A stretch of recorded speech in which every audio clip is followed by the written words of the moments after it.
किसी के गार्जियन की, पिता की या माँ की तबीयत खराब होती है, अस्वस्थ होती है, अच्छी से चिकित्सा सुविधा उसे नहीं मिल पाती, उसे पता चलता है कि स्वास्थ्य सेवाओं का मतलब क्या होता है।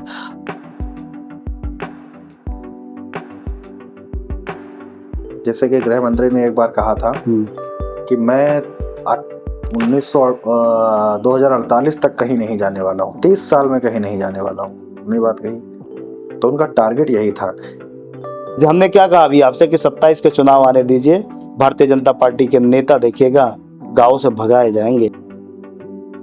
हाल में अभी नीतीश जी ने एक एक्ट किया, एक लड़की थी, उसका नकाब उन्होंने से खींच दिया।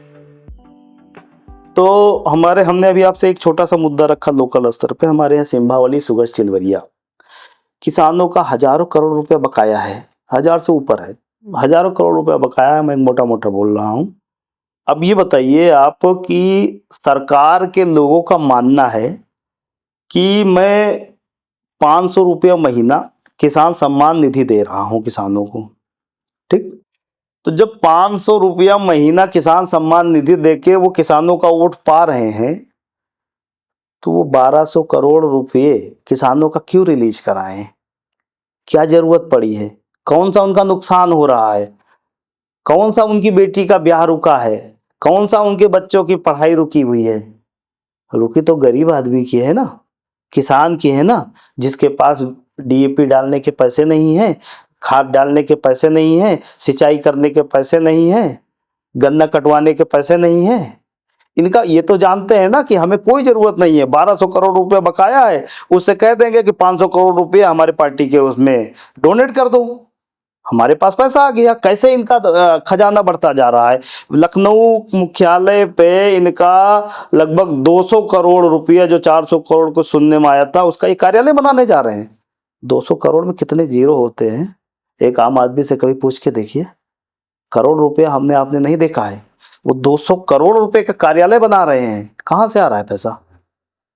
ये ऐसे सिंभावली शुगर्स के जो मालिक लोग हैं, इनके जैसे 50 मिले बंद कराते हैं, उनसे पैसे ऐंठते हैं और उनसे बंदरबाट करते हैं, तभी तो सरकार सजग नहीं है।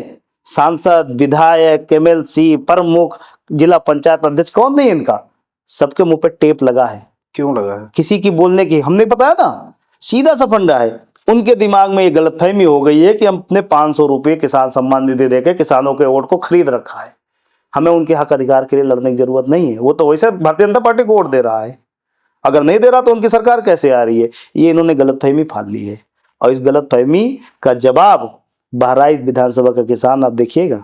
बहराइच विधानसभा ही क्यों? क्योंकि गन्ना तो दूर दूर से भी आता है, श्रावस्ती से भी आता है, गोंडा के किनारे बयाकपुर विधानसभा से भी आता है। जवाब देंगे। 27 का चुनाव आने दीजिए, तब 1200 करोड़ का हिसाब मांगेगा बहराइच का किसान अपने सांसद से, अपने विधायक से कि मान्य जी, हमने आपको भेजा था अपने हक अधिकार की लड़ाई लड़ने के लिए, आप तो सौदा कर बैठे हमारे सम्मान का। ये जो सौदेबाजी चल रही है ना, किसान सब समझ रहा है। हमने आपसे क्या कहा, समय का इंतजार करिए, 27 का चुनाव आने दीजिए। गाँव में प्रचार नहीं कर पाएंगे, कुर्ते फाड़ दिए जाएंगे नेताओं के, इनके जनता फाड़ेगी, इतनी आक्रोशित बैठी हुई है। पिछले दशक में जी राजनीति सच गायब हो गया है, आपको ही पता है जी, सबको ही पता है। टीवी पर थोड़ा सा दिखाया जाता है, कोई पॉलिटिशियन थोड़ा सा बोल देता है। जब पॉलिटिशियन बोलते हैं, भाषण देते हैं, तो एक मिनट, 2 मिनट, 5 मिनट का एक सेंटेंस होता है जी, उसमें से कट कर ली जाती हैं चीजें, क्रॉप कर ली जाती हैं, दो तरफ से छोटा सा क्लिप निकाल ली जाती है, 30 सेकंड, 20 सेकंड, 1 मिनट का। उसके बाद को सोशल मीडिया पर वायरल किया जाता है, अफवाह फैलती है। जैसे राहुल गांधी ने एक कोट किया था प्रधानमंत्री जी को कि उन्होंने कहा था कि इधर से आलू डालेंगे इधर से सोना निकलेगा। बाद में वो फैल गया कि राहुल गांधी ने ये बात कही है कि इधर से आलू डालेंगे इधर से सोना निकलेगा। देखिए, ये तो हमारे यहाँ का जो चौथा स्तंभ है मीडिया, ये मीडिया का खेल है। कारण क्या है? मीडिया को देश की वर्तमान सरकार ने इतना धन दे दिया है एडवर्टाइजमेंट के नाम पे, और लगभग चैनल किसके हैं हमें आपको बताने की जरूरत नहीं है। ये तो कहिए, हम धन्यवाद देना चाहते हैं यूट्यूब चैनलों को, जो सोशल मीडिया के माध्यम से हमारे देश के नौजवानों को, प्रदेश के नौजवानों को, जनपद के नौजवानों को सच दिखाते हैं। वरना न्यूज चैनल और न्यूज़पेपर किस स्तर तक जाके अपना काम कर रहे हैं, ये तो हमें हमारे प्रदेश का बच्चा बच्चा जानता है। वो अपनी जिम्मेदारी भूल चुके हैं, पैसे के उसमें अंधे हो चुके हैं। उनको ये नहीं पता रहता, उनको ये दिखाना रहता हमें दिखाना क्या है, मालिक का आदेश क्या आया है, जो आदेश आया वो दिखाना, काम की बात कभी नहीं दिखाते। आप देखिए कभी कोई भी कार्यक्रम चल रहा हो, भाजपा का ऐड चलता रहेगा, लेकिन विपक्ष के नेताओं के जरूरी प्रेस पीसी नहीं दिखाई जाएगी। क्यों नहीं दिखाई जाएगी? क्या कारण है इसका? हमने बताया ना आपसे, ये गिनती के लोगों की मीडिया हो चुकी है। अगर ये सोशल मीडिया भी बंद कर दी जाए तो हमें लग रहा विपक्ष के नेताओं को लोग सुन नहीं पाएंगे, जनता की आवाज लोगों तक पहुंच नहीं पाएगी।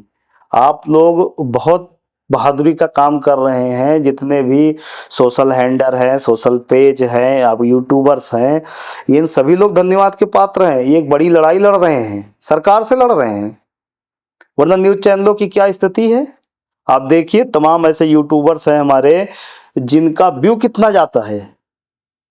भाई न्यूज चैनलों के ऊपर से लोगों का भरोसा उठ गया, न्यूज चैनल लोग देखते नहीं है, वो बहुत कम हो गया है देखने वाले, खाना पूर्ति, बाकी कोई देखता होता नहीं। यूट्यूबर्स के देखिए कितना कितना व्यू जाता है, क्योंकि जो चौथा स्तंभ था वो लगभग बिक चुका है।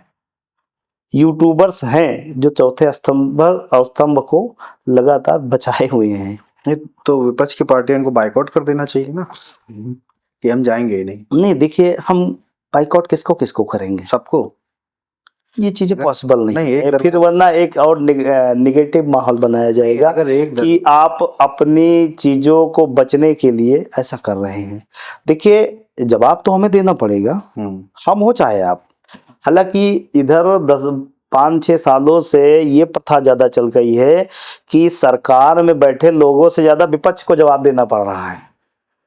2014 से पहले सरकार के लोग जवाब देते थे, और 2014 के बाद न्यूज चैनलों ने ऐसा कुछ प्रोपेगेंडा चला दिया कि आप जवाब देखिए, आप कभी कोई बाइट वो देखिए न्यूज चैनल, कोई बहस होती हो, विपक्ष से लोग जवाब मांगते हैं। भाई सरकार को चुनकर जनता ने बैठाया काम करने के लिए, न कि विपक्ष को। विपक्ष से जवाब मांगता है और सरकार के लोग मांगते हैं, हास्यास्पद बातें हैं। लेकिन ये सब एक माहौल बनाया जा रहा है, हमें आपको इसी से लड़ने की तो जरूरत है, इसी को तो समझने की जरूरत है कि क्या किया जा रहा है देश में। भाई आप देखिए हर महीने एक मामला शांत नहीं होता, दूसरा आ जाता है। हाँ, और सब फर्जी के मामले। बताइए ये जो मामले आ रहे लगातार, इन मामलों से हमारे देश के किसान को, हमारे देश के छात्र को, हमारे देश के नौजवान को, हमारे देश के युवा पीढ़ी को क्या लेना देना? भाई उसके काम की चीजें होनी चाहिए ना। भाई छात्र को अच्छी शिक्षा चाहिए, नौजवान को अच्छी नौकरी चाहिए, अच्छा रोजगार चाहिए, जिससे अच्छी शिक्षा व्यवस्था जब सही होगी तभी देश आगे बढ़ेगा। वो बेचारा मारा मारा फिर रहा है, और यहाँ तो ये कहता कि अच्छा नौकरी चाहिए तुम्हें, चलो हिंदू बनो, चलो मुस्लिम बनो।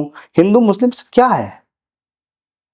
भाई भारत देश एक धर्मनिरपेक्ष देश है, हम संविधान से चलेंगे ना, भारतीय जनता पार्टी की किताब से तो चलेंगे नहीं। और इनकी किताब कब से आई है? 2014 से आई है, 2014 से आई है और 27 में बंद हो जाएगी। तो चला ले 1-1.5 साल और किताब, क्या फर्क पड़ता है? कुछ लोग कहते हैं कि बीजेपी सरकार नहीं चलाती, आरएसएस सरकार चलाती है। बिल्कुल चलाती है, कुछ लोग नहीं, ये सच्चाई है। ठीक है, सच्चाई है। तो अगर हम गवर्नमेंट मान लीजिए बदल देते हैं, जनता गवर्नमेंट बदल देती है, कोई और पार्टी आ जाती है सत्ता में, तो वो तो बीजेपी चुनाव लड़ेगी, लेकिन मान लीजिए वो नहीं जीत पाती है, तो मेन जब चला आरएसएस रही है, और आरएसएस फ्रंट पर आकर के काम करती नहीं है, बीजेपी काम करती है राजनीति में।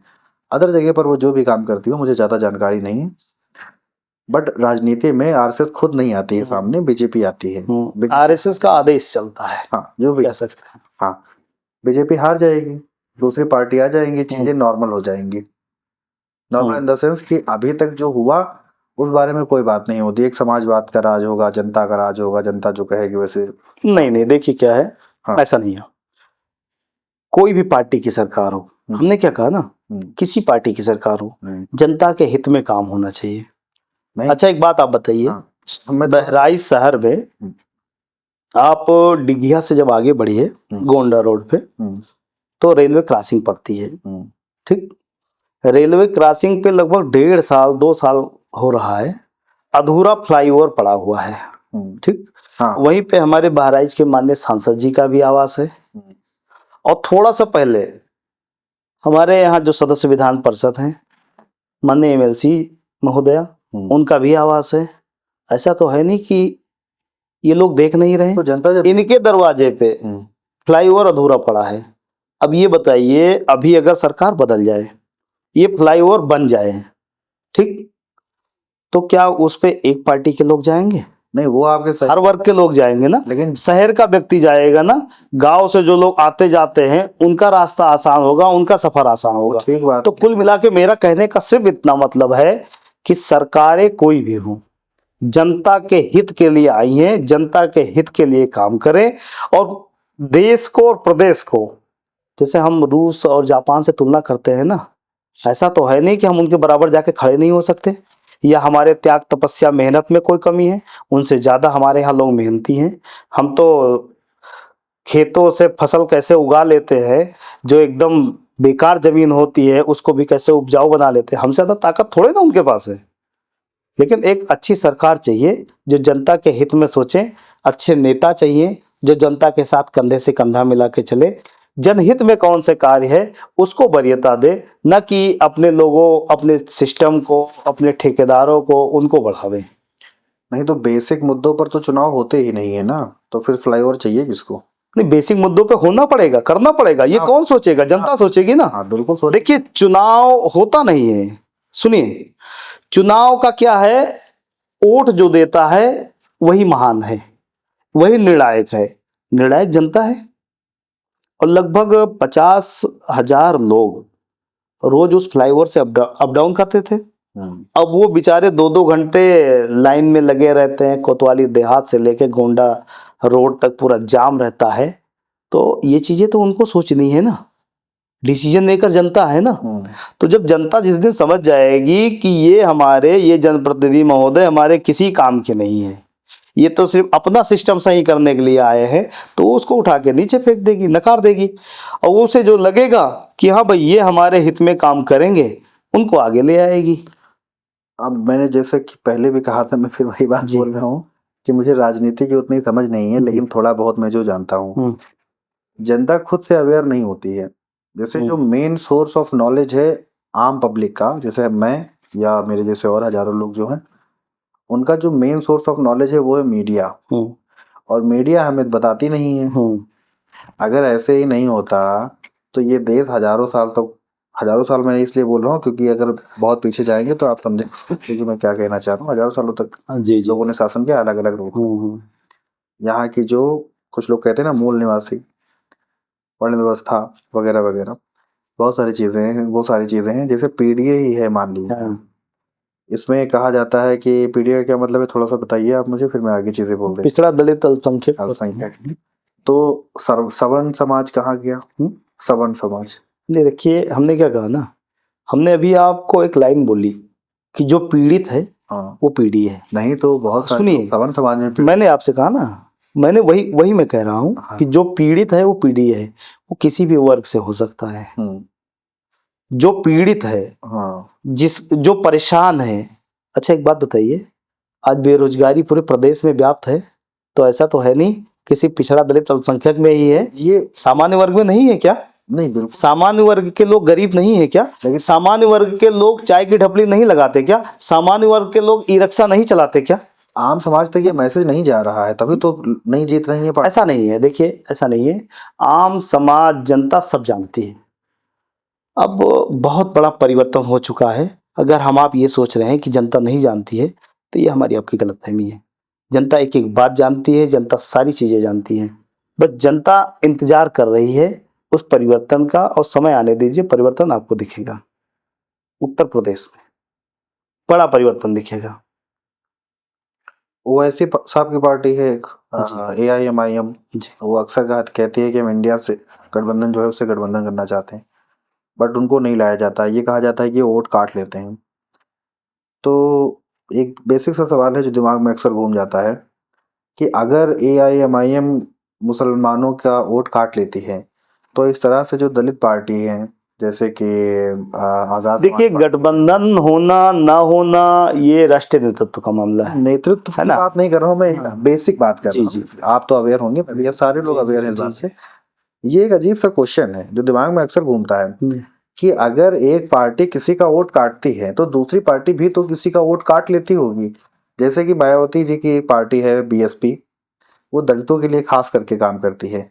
अब कांग्रेस ये कहे कि BSP ने तो मेरा वोट काट लिया, या BSP ये कहे कि कांग्रेस ने मेरे दलित वोट चोरी कर लिए, काट लिए, या अखिलेश यादव कहें कि सपा पार्टी है वो ये कहे MIM ने मेरे वोट काट लिए। अब MIM कहे कि लो अखिलेश यादव नहीं होते तो सारा मुसलमानों का, नहीं, समाजवादी पार्टी के नेता ठीक है, दूरदर्शी नेता है। हाँ, एक सवाल अजीब सा ये है कि एक पार्टी दूसरी पार्टी का वोट कैसे काट सकती है, जबकि ये मेरा अपना डिसीजन है कि मैं किसको वोट करूंगा जी और हम बताते भी नहीं है। जी। जिससे कि खास अभी आप लोग किसी से भी आप पूछ लीजिए कि भाई किसको आपने वोट दिया, अब तो लोग खुल करके एक पार्टी के सपोर्ट में बोलते हैं। पहले क्या था, जब मैं छोटा था लोगों से पूछो, इवन अपने घर में पूछ लो मम्मी पापा से, तो कहते थे जब चुनाव जीत जो हार जीत आ जाएगा तब बताएंगे किसको वोट दिया है ना। जी बहुत सीक्रेट तरीके से लोग वोट करते थे, घरों में भाई भाई एक दूसरे को नहीं बताते कि बाद में बताएंगे। जी। अभी एक एक बहुत बड़ा तबका है जो खुल के कहता है कि मैं BJP को वोट करूंगा, BJP हारे या जीते, देश बचे या न बचे, किसी को शिक्षा रोजगार मिले या न मिले, देश आगे बढ़े या ना बढ़े, हम तो भैया उन्हें देंगे। एक साहब थे, मैं उनका नाम भूल गया, दलित समाज से थे, वो गवर्नमेंट में जॉब करते हैं गवर्नमेंट के लिए। उनसे मैंने पूछा ये बात कि ऐसी ऐसी बातें हैं, समाज में बात फैल जाती है अक्सर, तो आपकी फैमिली इस बारे में क्या सोचती है। तो उन्होंने कहा कि भैया मैं तो नहीं देता हूँ वोट BJP को, लेकिन मेरी माता जी देती हैं। हमने एक बार अपनी माता जी से कहा कि BJP को वोट मत देना, तो मेरी माता जी कहती हैं कि नहीं भैया, राम जी गुस्सा आ जाएंगे। तो ये बात सोचने वाली है कि एक पार्टी ने अपने आप को इस तरह से स्थापित किया है कि लोग ये सोचते हैं कि अगर वोट नहीं देंगे तो भगवान यानी ईश्वर जो है वो, देखिए हमारे यहाँ, अब 1 मिनट और, बस 1 मिनट का मौका दे दे हमें। अब आप उस पार्टी से कैसे लड़ेंगे जो सीधे ईश्वर से कनेक्टेड है। मैं बीमार हो जाऊं, मैं मेरा घर जल जाए, ठीक है, मेरे भाई चोट खा जाए, लेकिन बात जब ईश्वर की आती है तो हम बहुत सारी चीजों को नकार देते हैं कि नहीं भैया, पहले अल्लाह ताला है मेरे लिए, या पहले मेरे लिए भगवान है, या जो भी इसके गॉड हैं, उनकी गॉड में लोगों की अटूट आस्था होती है, मतलब ऐसी आस्था जो तोड़ी नहीं जा सकती है।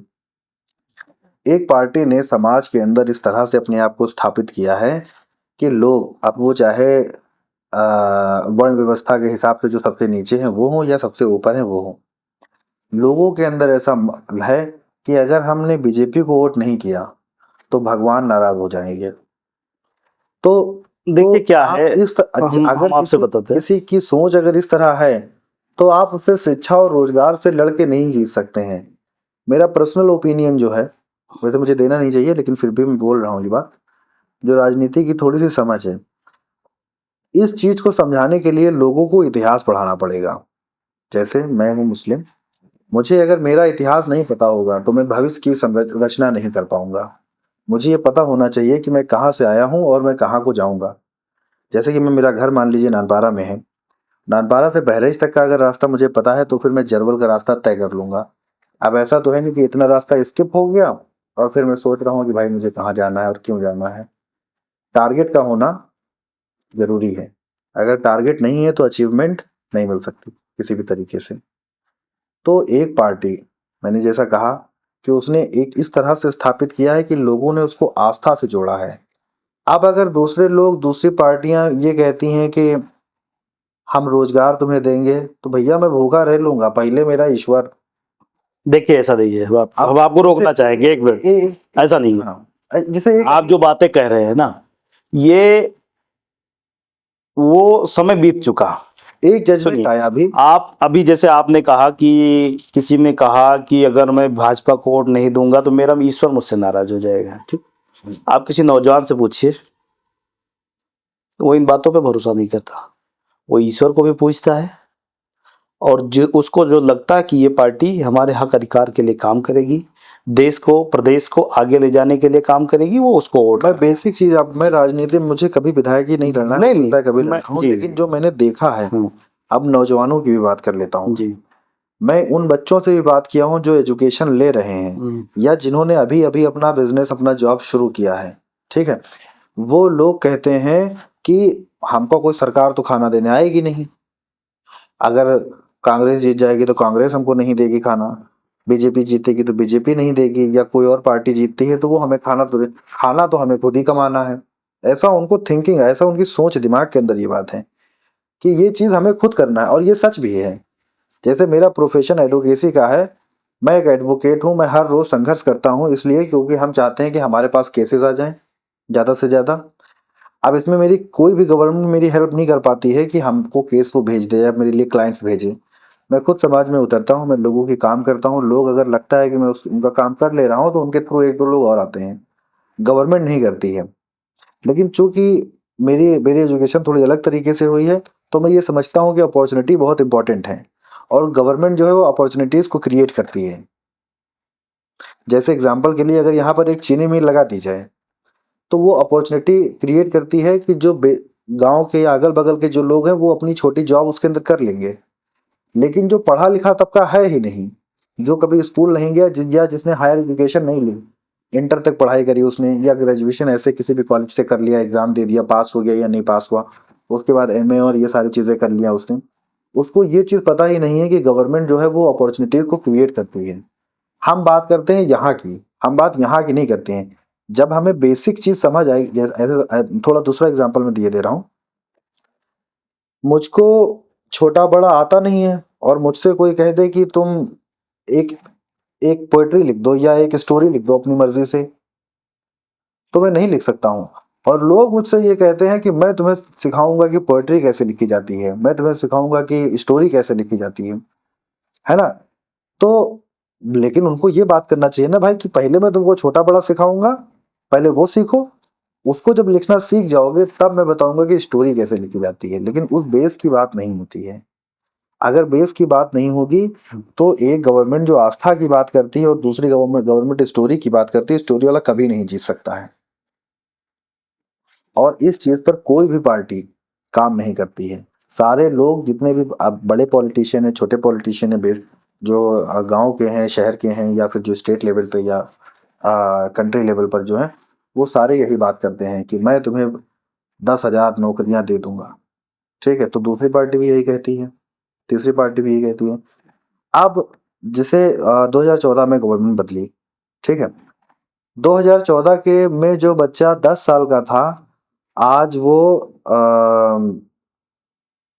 21 साल का हो गया। यानी उसका जो बचपना है, बचपना से वो अपनी टीन एज में आया हुआ है, वो इसी गवर्नमेंट में आया है। और इस गवर्नमेंट ने हर रोज उसको ये बताया है कि भैया तुम्हारे लिए भगवान इंपॉर्टेंट है। तो तो भगवान इंपॉर्टेंट हो जाएंगे, ठीक है, हो जाएंगे ना, भगवान इंपॉर्टेंट हो तो जाएंगे। बेसिक बातें नहीं होती हैं लेकिन राजनीति में। उस समय वो 14 वर्ष का था, आज वो 21 वर्ष का है। नहीं, अब उस हिसाब से Sorry, 26 का हो जाएगा। हाँ। 26 का हो, जो भी होगा, युवा हो गया। जब वो 21 का होगा या 25 का होगा तो उसकी शादी भी होगी, हम्म और शादी होगी तो उसके बच्चे भी होंगे, और जब बच्चे होंगे तो उसके माँ बाप बूढ़े भी होंगे, और जब माँ बाप बूढ़े होंगे तो उसके ऊपर परिवार के पालन पोषण की जिम्मेदारी भी होगी। और जब जिम्मेदारी होगी तो कैसे भी करके उसको इस चीज का एहसास होगा कि नहीं, ईश्वर आस्था से है, ईश्वर भगवान है, उसकी हम पूजा करते हैं। ये आज अगर हमारे परिवार में रोटी कमाने वाला कोई नहीं है, मैं इकलौता हूं और मुझे एमए करके मजदूरी करनी पड़ रही है, तो उसके जिम्मेदार भी सत्ता में बैठे हुए लोग हैं। हमें आपको उसको बताने की जरूरत नहीं पड़ेगी, मैं तो उनका वो खुद ब खुद इस चीज को समझ जाएगा। और जब वो समझ जाएगा तो ये जो गैप जो अभी आपने डिस्कस किया ना, हमने आपने, ये गैप स्वतः खत्म हो जाएगा। हमने आपसे क्या कहा, आस्था और वर्क दोनों अलग अलग हैं, और इस चीज को परिस्थितियों से बेहतर कोई नहीं समझा सकता किसी को, हम आप कितना भी समझाते रहे। जिस दिन खाली पेट आदमी होता है उस दिन उसको पता चलता है कि रोटी की कीमत क्या होती है, रोटी की वैल्यू क्या होती है। जिस दिन किसी के गार्जियन की, पिता की या माँ की तबीयत खराब होती है, अस्वस्थ होती है, अच्छी से चिकित्सा सुविधा उसे नहीं मिल पाती, उस दिन उसे पता चलता है कि स्वास्थ्य सेवाओं का मतलब क्या होता है। और मैं आप ये चीज दावे के साथ कह सकता हूं कि जो व्यक्ति 26 साल का हो गया, उसकी शादी हो गई, उसके बच्चे हो गए, उसे हमें आपको बताने की जरूरत नहीं है, वो खुद अनुभव उसको इतना हो जाएगा कि हमारे लिए कौन सी पार्टी बेहतर है, कौन सा वर्ग बेहतर है, और भगवान का हमारे जीवन में क्या रोल है। लेकिन इसको समझते समझते बहुत देर, जैसे कि गृह मंत्री ने एक बार कहा था कि मैं 2048 तक कहीं नहीं जाने वाला हूँ, 30 साल में कहीं नहीं जाने वाला हूँ, उन्होंने बात कही। तो उनका टारगेट यही था कि एक लड़का जो 20 साल का हो गया, ये समझते समझते 50 साल देखिए, निकल जाएगी। आपके बगल में नेपाल है, वहां पे प्रधानमंत्री थे ओली, यही स्थिति उनकी भी थी सेम। नहीं, वो तो नहीं, मेरी बात यही स्थिति थी।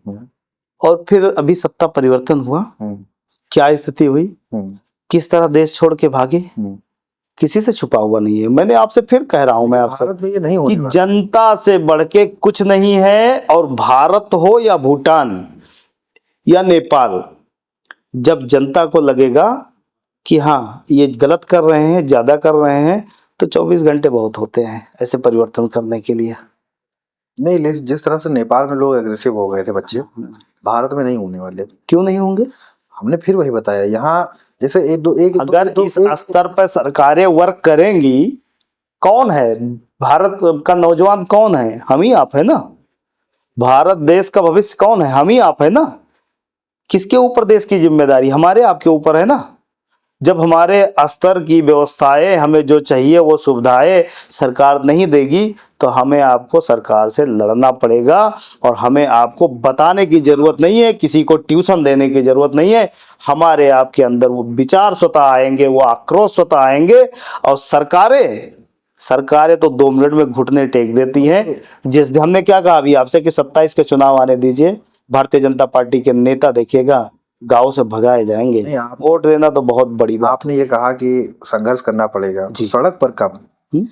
सड़क एक भाजपा के एक लोगों से मिला, वो मेरे जान पहचान के बहुत खास हैं, मेरे गांव के हैं। उन्होंने एक बार मुझसे, मेरी कचेरी में हम लोग बैठ के बात कर रहे थे, तो उन्होंने कहा था कि भाजपा, हिंदू धर्म में उतने भगवान नहीं है जितने भाजपा में पदाधिकारी है।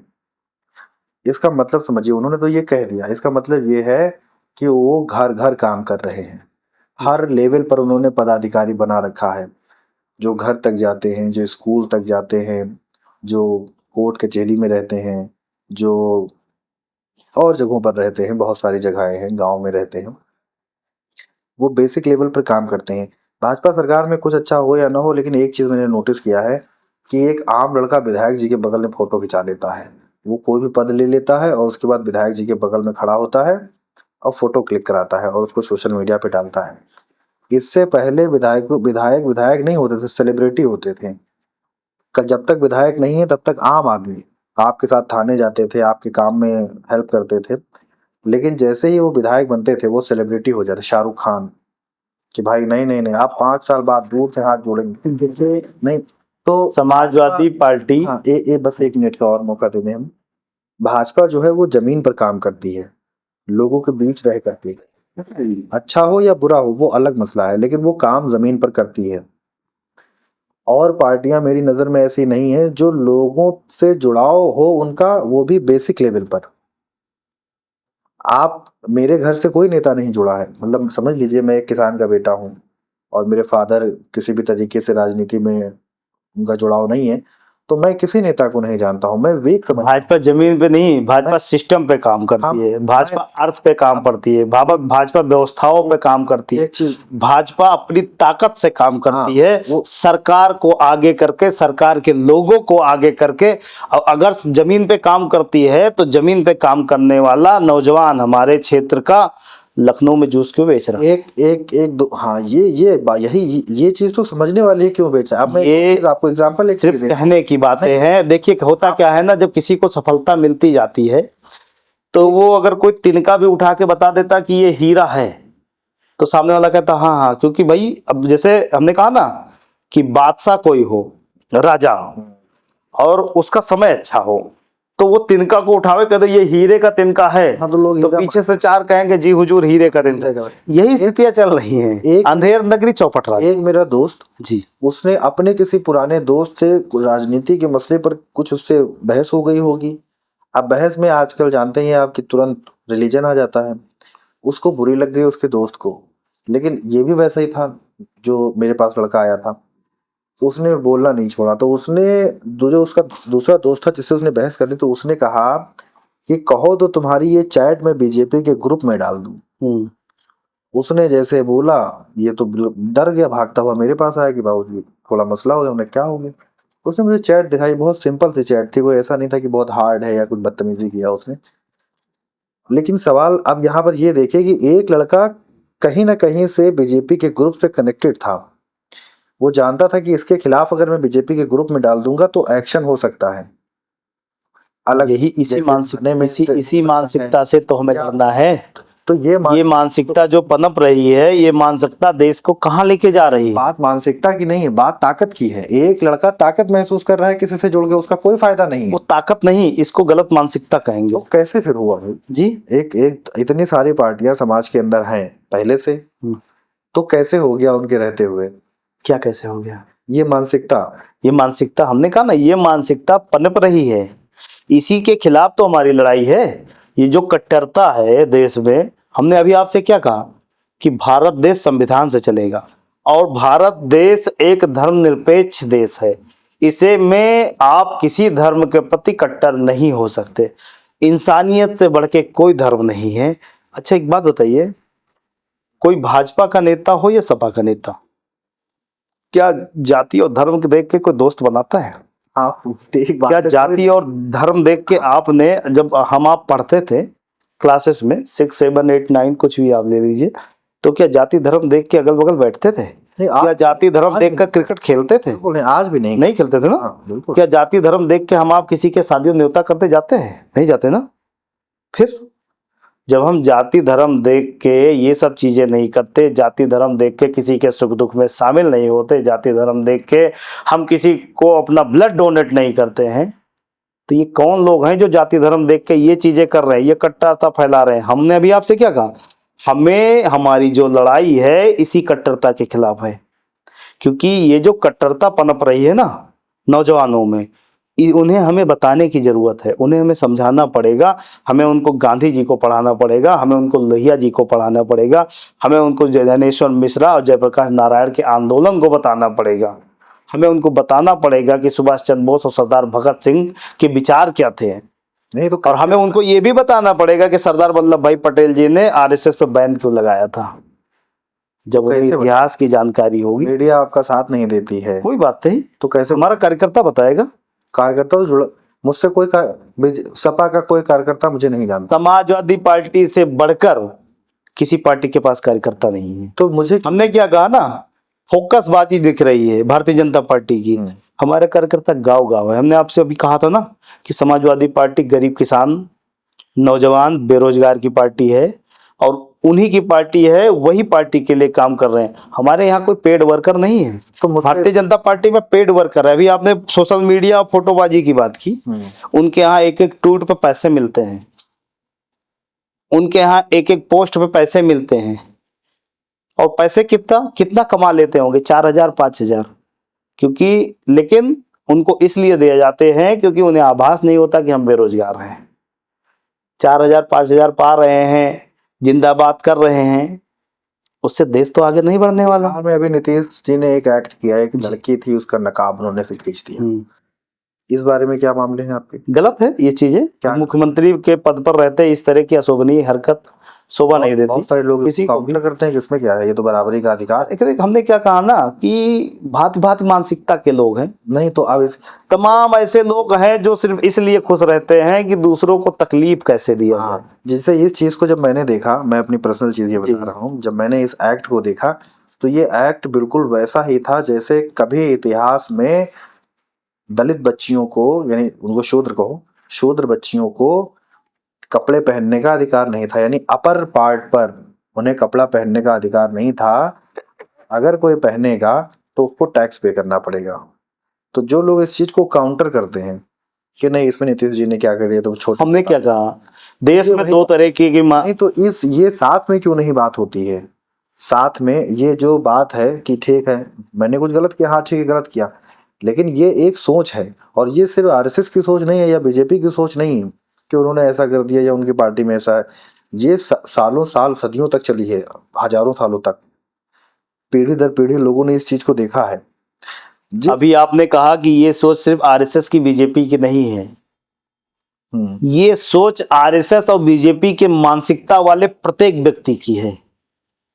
मैं आपसे फिर कह रहा हूं, ये सोच आरएसएस बीजेपी की मानसिकता वाले प्रत्येक व्यक्ति की है, प्रभुत्ववादी मानसिकता वाले प्रत्येक व्यक्ति की है, जो बाबा साहब भीमराव अंबेडकर के का संविधान को नहीं मानता, ऐसे प्रत्येक व्यक्ति की है जिसके मुंह में राम बगल में छुरी रहती है, जो हमेशा ऐसे लोगों को नीचा दिखाना, उनको बेइज्जत करने के मौके ढूंढते रहते हैं।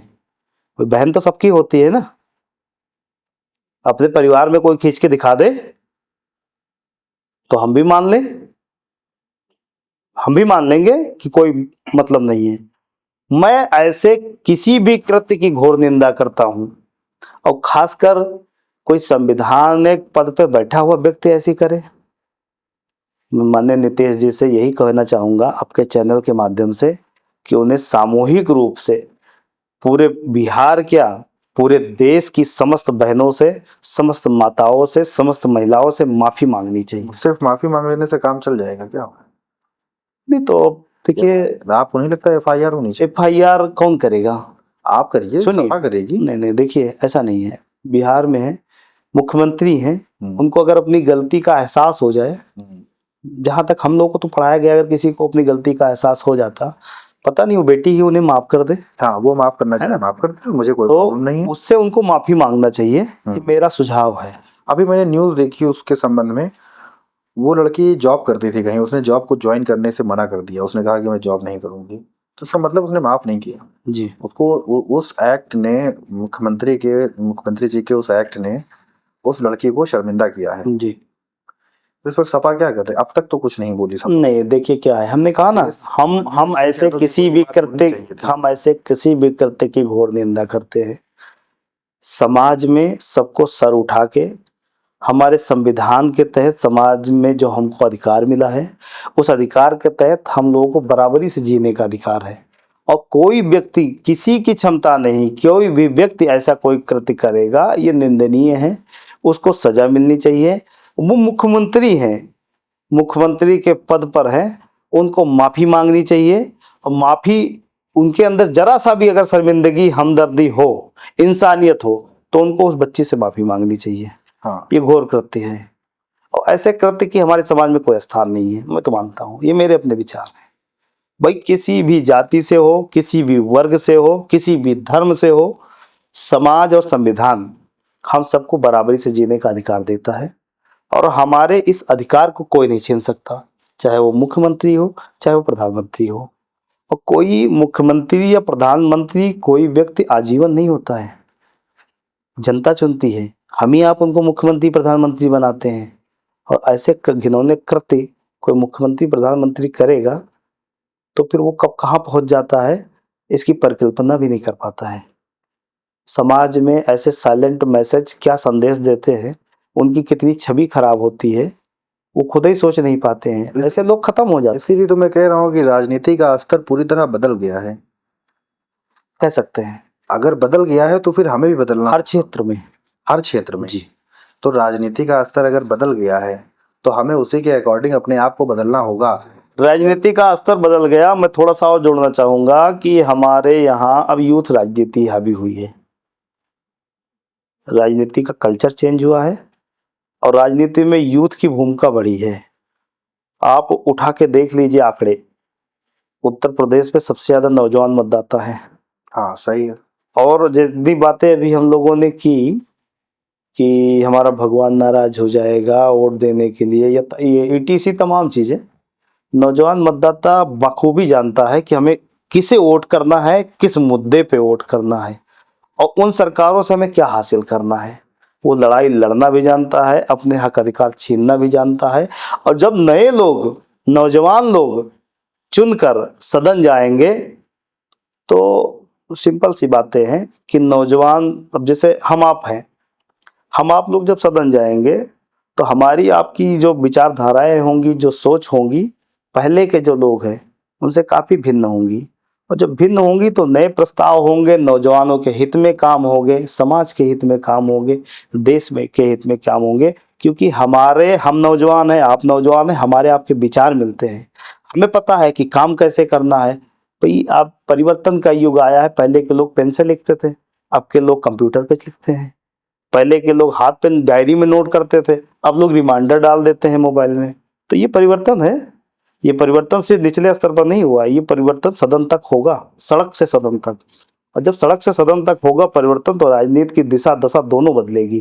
और जब बदलेगी तो नौजवान के हक अधिकार की लड़ाई, हमें नहीं लग रहा कि अगर नौजवान, ज़्यादातर यूथ चुन के सदन जाते हैं, उसके बाद नौजवानों के दर्द को और नौजवानों के हक अधिकार के लिए वो खुद संघर्ष करेंगे, काम करेंगे। ऐसी योजनाएं बनाई जाएगी कि जिससे हमारा जनपद, हमारा देश, हमारे प्रदेश का नौजवान बाहर न भटके, दर दर के न भटके, हमारे लोग जीवन, सुखमय जीवन यापन करें, अच्छी शिक्षा, अच्छी स्वास्थ्य की व्यवस्था हो, जिससे किसी को कोई दिक्कतों का सामना न करना पड़े। ऐसी उम्मीद है नौजवानों से। तो हम लोग कहिए तो अब खत्म करें बात को। बहुत सारी बातें हो गई, आप जी, बात करके बड़ा अच्छा लगा, बहुत कुछ सीखने को मिला है। और आप लोग अगर इस वीडियो में कुछ सीखने को मिला है तो फिर आप कमेंट करके बता सकते हैं। अगला टॉपिक पर भी आप मुझे सजेस्ट कर सकते हैं। अगर सब कुछ बढ़िया रहा तो हम एक और सेशन करेंगे। बातें पूरी हो नहीं पाई, भी बहुत सारी बातें बची थी जी। और आप आए उसके लिए धन्यवाद।